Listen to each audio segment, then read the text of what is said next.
Subscribe our channel and like and comments. हमारे channel को subscribe करना ना भूले और लाइक एंड कमेंट करे और पाए जल्दी ही अगला एपिसोड। भगवान शिव माता पार्वती से कहते हैं, हे देवी, यह अनुभव 2 श्वासों के बीच घटित हो सकता है।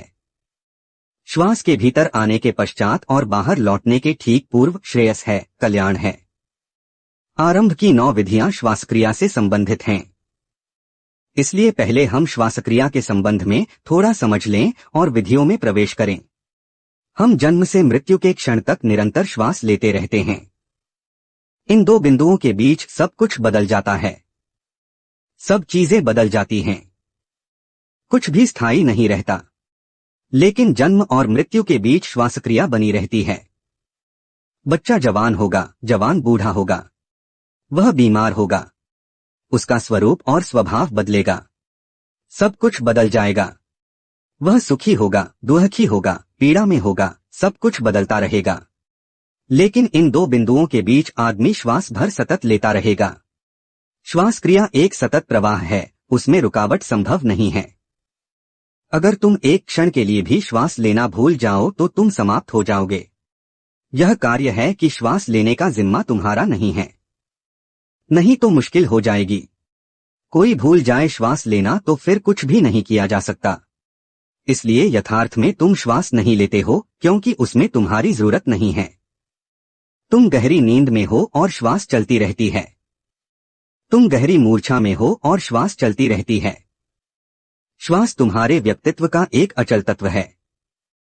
दूसरी बात, यह जीवन के अत्यंत आवश्यक और आधारभूत है। इसलिए जीवन और श्वास पर्यायवाची हो गए। इसलिए भारत में उसे प्राण कहते हैं। श्वास और जीवन को हमने एक शब्द दिया, प्राण।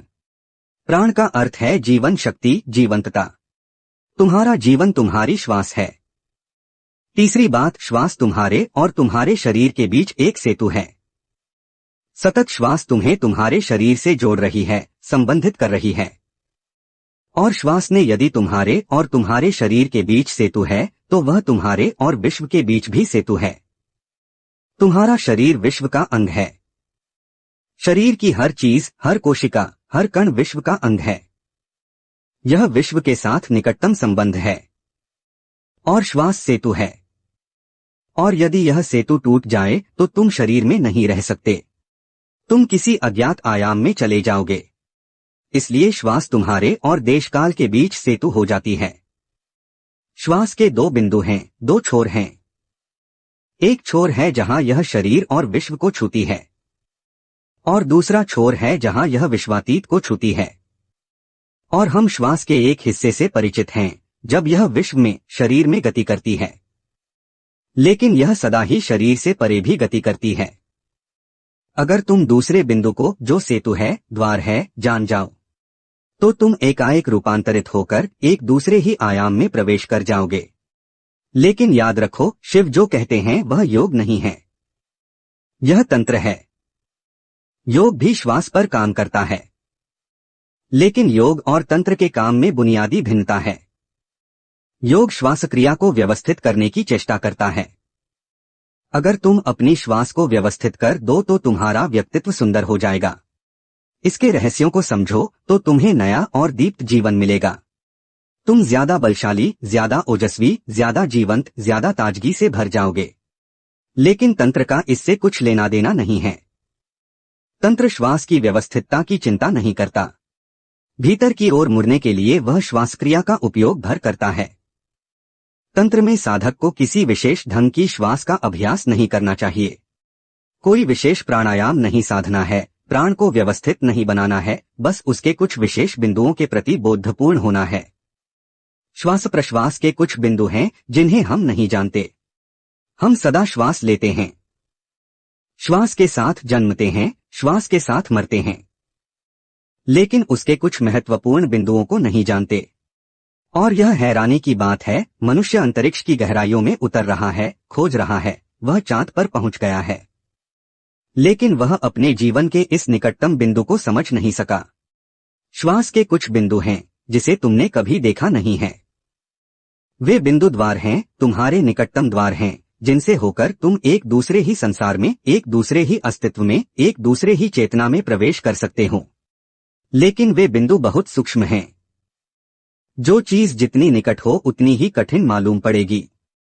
श्वास तुम्हारे इतना करीब है कि उसके बीच ध्यान नहीं बना रहता, या इतना रहित ध्यान है कि उसे देखने के लिए बहुत सूक्ष्म दृष्टि चाहिए। तभी तुम उन बिंदुओं के प्रति बोधपूर्ण हो सकते हो। ये बिंदु इन विधियों के आधार हैं। शिव उत्तर में कहते हैं, हे देवी, यह अनुभव 2 श्वासों के बीच घटित हो सकता है। श्वास के भीतर आने के पश्चात और बाहर लौटने के ठीक पूर्व श्रेयस है, कल्याण है।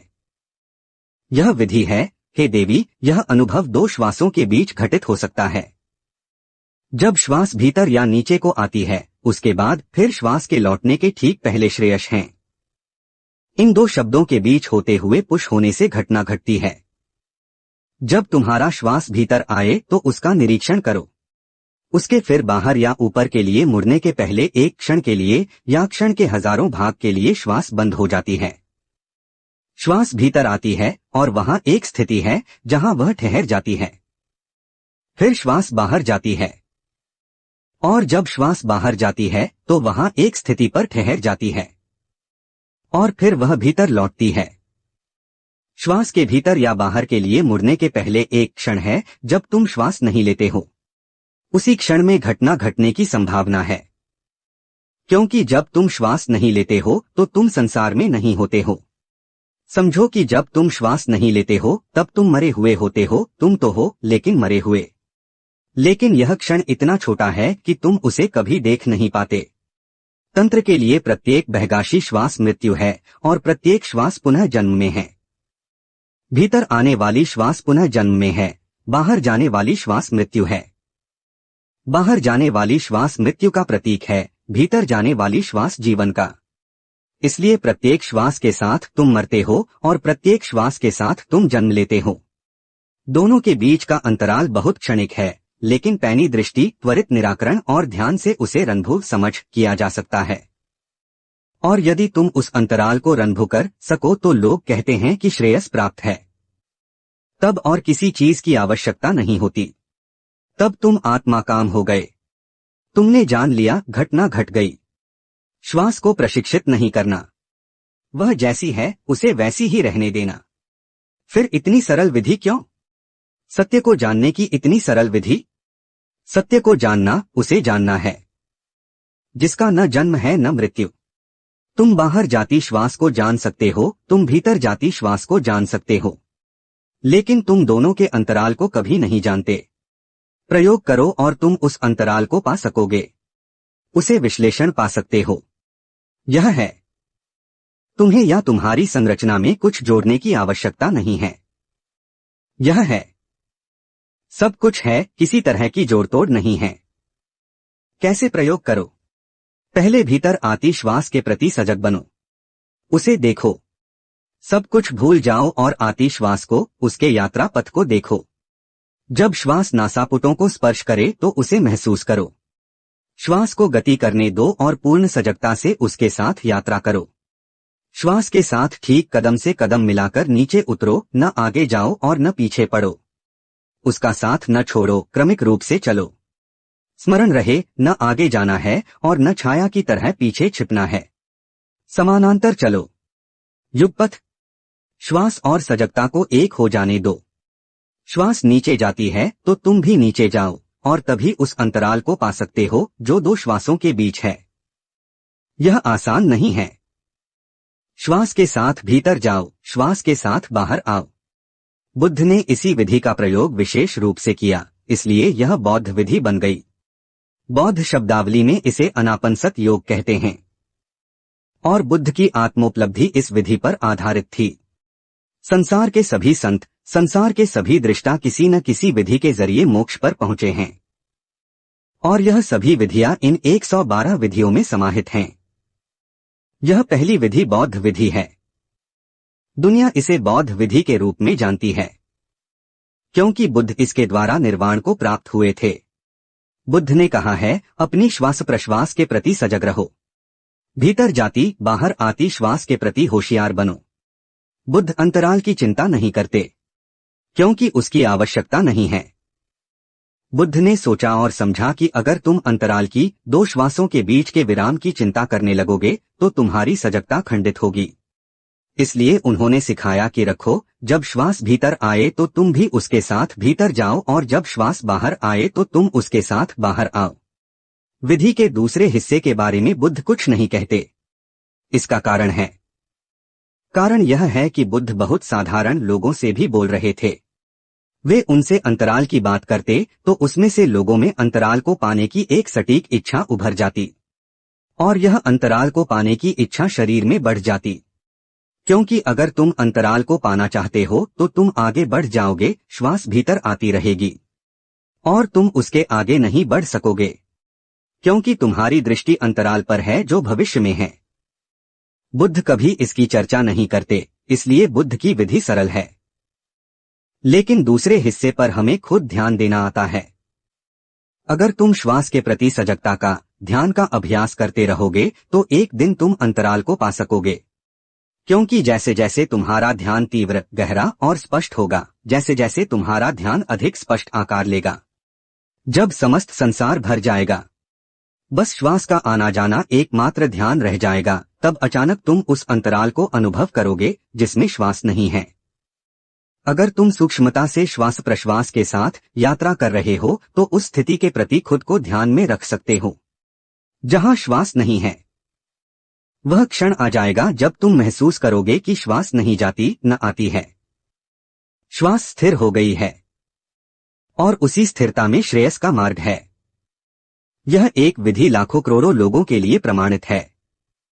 सदियों तक समूचा एशिया इस विधि के साथ जिया और उसका प्रयोग करता रहा। तिब्बत, चीन, जापान, वर्मा, श्रीलंका, भारत को छोड़कर समस्त एशिया सदियों तक इस विधि का उपयोग करता रहा, और इस एक विधि के द्वारा हजारों युगों तक ज्ञान को प्राप्त किया गया, और यह पहली ही विधि है। दुर्भाग्य की बात केवल इतनी है कि यह विधि बुद्ध के नाम से संबंधित हो गई, इसलिए हिंदू इस विधि से बचने की चेष्टा में लगे रहे, क्योंकि यह बौद्ध विधि की तरह बहुत प्रसिद्ध हुई। हिंदू इसे त्रिकोण भूल गए। इतना ही नहीं, उन्होंने और एक कारण से इसकी उपेक्षा की, क्योंकि लारिता ने सबसे पहले इस विधि का उल्लेख किया, लेकिन बौद्धों ने इस विज्ञान भैरव तंत्र के बौद्ध ग्रंथ होने का दावा किया। इसे हिंदू ग्रंथ नहीं मानते। यह न हिंदू है और न बौद्ध, यह मात्र विधि है। बुद्ध ने इसका उपयोग किया, लेकिन यह उपयोग के लिए मौजूद थी, और इस विधि के कारण चित्त बुद्धत्व को प्राप्त हुआ। विधि तो बुद्धत्व में है। मैं यह नहीं कहता कि यह विधि तुम्हारे लिए भी पहले से ही मौजूद थी, वह मौजूद है। इसका प्रयोग करो। यह सरलतम विधियों में से है, अन्य विधियों की तुलना में सरल है। अन्य विधियां अधिक कठिन होंगी। यह कारण है कि पहली विधि की तरह ही इसका उल्लेख हुआ है। तंत्रसूत्र विधि 02 ओशो। जब श्वास नीचे से ऊपर की ओर मुड़ती है और फिर जब श्वास ऊपर से नीचे की ओर मुड़ती है, इन दो मोड़ों के द्वारा उपलब्ध हो। थोड़े फर्क के साथ यह वही विधि है, और अब अंतराल पर न होकर मोड़ पर है। बाहर जाने वाली श्वास और अंदर जाने वाली श्वास एक वृत्त बनाती है। याद रखें, वे समांतर रेखाओं की तरह नहीं हैं। हम सदा सोचते हैं कि आने वाली श्वास और जाने वाली श्वास दो समांतर रेखाओं की तरह हैं, मगर वे ऐसी नहीं। भीतर आने वाली श्वास और ऊपर जाने वाली श्वास वृत्त बनाती हैं, और एक आधा वृत्त बाहर जाने वाली श्वास बनाती है। इसलिए पहले यह समझ लो कि श्वास और प्रश्वास मिलकर एक वृत्त बनाती हैं। वे समांतर रेखाएं नहीं हैं, क्योंकि समांतर रेखाएं कहीं नहीं मिलती हैं। दूसरी यह कि आने वाली और जाने वाली श्वास दो नहीं हैं, वे एक हैं। जैसे ही श्वास भीतर आती है, बाहर भी जाती है, इसलिए भीतर उसका कोई मोड़ अवश्य होगा। वह कहीं जरूर मुड़ी होगी। कोई बिंदु होगा जहां आने वाली श्वास जाने वाली श्वास बन जाती होगी। लेकिन मोड़ पर इतना जोर क्यों है? क्योंकि शिव कहते हैं, जब श्वास नीचे से ऊपर की ओर मुड़ती है और फिर जब श्वास ऊपर से नीचे की ओर मुड़ती है, इन दो मोड़ों के द्वारा उपलब्ध हो। बहुत सरल है। लेकिन शिव कहते हैं कि मोड़ों को प्राप्त कर लो और आत्मा की उपलब्धि हो जाएगी। लेकिन मोड़ क्यों? अगर तुम कार चलाना जानते हो तो तुम्हें गियर का पता होगा। हर गियर बदलते हो तो तुम्हें न्यूट्रल गियर से गुजरना पड़ता है, जो कि गियर बिल्कुल नहीं है। तुम पहले गियर से दूसरे गियर में जाते हो और दूसरे से तीसरे गियर में, लेकिन सदा तुम्हें न्यूट्रल गियर घुमाकर कोई बिंदु ही मोड़ है। उस मोड़ पर पहला गियर दूसरा गियर बन जाता है और दूसरा तीसरा बन जाता है। वैसे ही जब तुम्हारी श्वास भीतर जाती है घूमने लगती है, नहीं तो वह नहीं घूम सकती, उसे टर्न क्षेत्र से गुजरना पड़ता है। उस तटस्थ क्षेत्र में तुम न तो शरीर हो और न मन हो, न शारीरिक न मानसिक हो, क्योंकि शरीर तुम्हारे अस्तित्व का एक गियर है और मन उसका दूसरा गियर है। तुम एक गियर से दूसरे गियर में गति करते हो, इसलिए तुम्हें एक न्यूट्रल गियर की जरूरत है जो न शरीर हो और न मन हो। उस तटस्थ क्षेत्र में तुम मात्र हो, मात्र अस्तित्व, शुद्ध, सरल, अजर, अमर हो, मुक्ति। यही कारण है कि घुमाव बिंदु पर, मोड़ पर इतना जोर है। मनुष्य एक यंत्र है, बड़ा और बहुत जटिल यंत्र। तुम्हारे शरीर और मन में भी अनेक गियर हैं।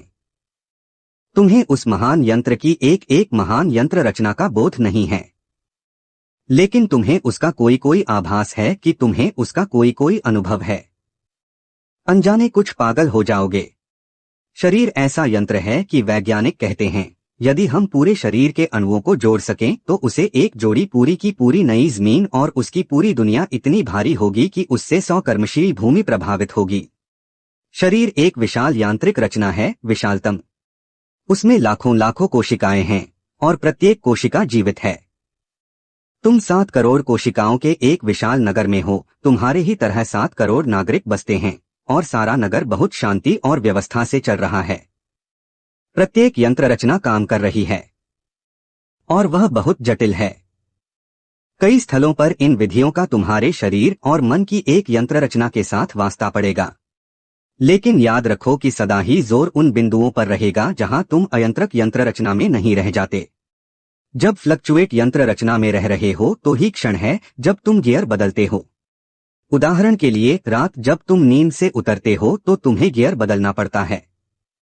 कारण यह है कि दिन में जागी की यंत्र रचना की जरूरत रहती है। रात की भी एक दूसरा यंत्र बन सकता है और अब तुम सोते हो तो वह भाग निष्क्रिय हो जाता है और अन्य भाग सक्रिय होता है। उस भाग वहां एक अंतराल, एक जगह आता है। तुम फिर बदलते हो। सुबह जब तुम जागते हो तो गियर बदलता है। तुम चुपचाप बैठे हो और अचानक कोई कुछ दे देता है और तुम क्रुद्ध हो जाते हो। तब तुम क्रोध में गियर में चले गए। यही कारण है कि सब कुछ बदल जाता है। तुम कहते हो मैं क्रुद्ध हो गया। वह बदल गया। वह अस्तित्व की गहराइयों से आया। तुम्हारी स्वीकृति नहीं थी। कोई जरूरत कर रहा था। ध्यानावस्था, जागरूकता की दूसरी स्थिति होगी। शरीर में और भी तरह का रस घटेगा। तुम सक्रिय होगे और उसी क्षण से तुम दूसरे ही आदमी हो जाते हो। एक कार खड़ी है, तुम उसे स्टार्ट करो। उसे किसी गियर में न डालकर न्यूट्रल गियर में छोड़ दो। गाड़ी हिलेगी, कांपेगी, लेकिन चलेगी नहीं। वह गर्म हो जाएगी। इसी तरह क्रोध में अगर कुछ कर पाने के कारण तुम गर्म हो जाते हो, यंत्र रचना तो कुछ करने के लिए सक्रिय है और तुम उसे कुछ करने नहीं देते तो उसका गुस्सा गर्म हो जाएगा। तुम एक यंत्र रचना हो, लेकिन मात्र यंत्र रचना नहीं हो। उसमें कुछ अधिक हो। उस अधिक को खोजना है। जब तुम गियर बदलते हो तो भीतर सब कुछ बदल जाता है। जब तुम गियर बदलते हो तो एक मोड़ आता है। शिव कहते हैं जब श्वास नीचे से ऊपर की ओर मुड़ती है और फिर जब श्वास ऊपर से नीचे की ओर मुड़ती है। इन 2 मोड़ों के द्वार उपलब्ध हो जाओ। मोड़ पर सावधान हो जाओ, सजग हो जाओ। लेकिन यह मोड़ बहुत सूक्ष्म है और उसके लिए बहुत सूक्ष्म निरीक्षण की जरूरत पड़ेगी। हमारी निरीक्षण की क्षमता नहीं के बराबर है। हम फूल भी नहीं देखते। अगर मैं तुम्हें कहूं एक फूल को जो तुम्हारे में दिया हूं तो तुम उसे नहीं देख पाओगे। एक बच्चा उस फूल को देखकर फिर किसी और चीज की ओर सोचने लगेगा। वह सोचता फूल के विषय में हो सकता है, लेकिन वह फूल नहीं देख सकता। तुम फूल को सारे सौंदर्य के साथ देखो, वह कितना सुंदर है, लेकिन तब तुम फूल से दूर हट गए। वह फूल तुम्हारे निरीक्षण में नहीं रहा। केवल देखा गया कि तुम कहो कि वह लाल है, पीला है, लेकिन तुम उस फूल से दूर चले गए। निरीक्षण का अर्थ होता है कि पूरे शब्द रहो शांत होकर के भाव विचार सब बदलाके के साथ रहकर मन में गहराई में उतर जाना। अगर तुम फूल के साथ ऐसे 3 मिनट रह जाओ जिससे मन की गति रुक जाए, तुम अचानक तुम्हें फूल उपलब्ध हो जाएगा। लेकिन हम निरीक्षण बिल्कुल नहीं जानते हैं। हम सावधान नहीं हैं, सतर्क नहीं हैं, हम किसी भी चीज को अपना अवधान नहीं दे पाते हैं। हम तो यहाँ वहां उछलते रहते हैं। वह हमारी चंचलता विस्तारित है, बंदरमन की चंचलता के विस्तार से ही मन में ही मुक्ति का मन विकसित हुआ है। वह शांत नहीं बैठ सकता। इसीलिए बुद्धू बिल्कुल हलचल रहित बैठने पर मन बंदरमन को अपनी राह चलना बंद हो जाता है। जापान में एक खास तरह का ध्यान चलता है जिसे वे झाझेन कहते हैं। झाझेन शब्द का जापानी में अर्थ होता है मात्र बैठना और कुछ भी नहीं करना। कुछ भी हरकत नहीं करनी है, मूर्ति की तरह वर्षों बैठे रहना, मूर्तवत अचल। लेकिन मूर्ति की तरह? अगर तुम अपने श्वास के घुमाव को सहज भाव से देख सको तो तुम प्रवेश पा जाओगे, तुम स्वयं में प्रवेश पा जाओगे। लेकिन ये मोड़ इतने महत्वपूर्ण क्यों हैं? वे महत्वपूर्ण हैं क्योंकि मोड़ पर दूसरी दिशा में घूमने के लिए श्वास तुम्हें छोड़ देती है। जब वह भीतर आ रही थी तो तुम्हारे साथ थी, फिर जब बाहर जा रही हो तो तुम्हारे साथ होगा। लेकिन घुमाव बिंदु पर न वह तुम्हारे साथ है और न तुम उसके साथ हो। उस क्षण में श्वास तुमसे भिन्न है और तुम उससे भिन्न हो। अगर श्वास क्रिया ही जीवन है तो तब तुम मृत हो। अगर श्वास क्रिया तुम्हारा मन है तो उस क्षण तुम अमन हो। तुम्हें पता हो या न हो, अगर तुम अपनी श्वास को ठहरा दो तो मन अचानक ठहर जाता है। अगर तुम अपनी अभी और अचानक ठहर जाओ, मन चल नहीं सकता। श्वास का अचानक ठहरना मन को ठहरा देता है। क्यों? क्योंकि वे पृथक हो जाते हैं। केवल चलती हुई श्वास मन से शरीर से जुड़ी होती है। अलग श्वास अलग हो जाती है। और जब तुम न्यूट्रल गियर में होते हो, कार चालू है, ऊर्जा भाग रही है, शरीर श्रम कर रहा है, वह चल जाने को तैयार है, लेकिन वह गियर में ही नहीं है। इसलिए कार का शरीर और कार का यंत्र रचना दोनों अलग अलग हो जाते हैं। वह 2 हिस्सों में बंटी है। चलने को तैयार है लेकिन गति का यंत्र गियर का यंत्र उससे अलग हो। वही बात तब होती है जब श्वास मोड़ लेती है। उस समय तुम उससे नहीं जुड़े हो। उस क्षण तुम आसानी से जान सकते हो कि मैं कौन हूं। यह हो जाता है उस समय तुम जान सकते हो कि शरीर रूपी घर के भीतर कौन है, इस घर का स्वामी कौन है। मैं भी हूं, मैं मात्र यंत्र रचना हूं, या उसके भीतर भी कुछ है। और शिव कहते हैं कि उस घुमाव बिंदु पर उपलब्ध हो। वे कहते हैं उस मोड़ के प्रति बोधपूर्ण हो जाओ और तुम आत्मापलब्ध हो। ओशो, विज्ञान भैरव तंत्र, प्रवचन 2, तंत्र सूत्र भाग 1।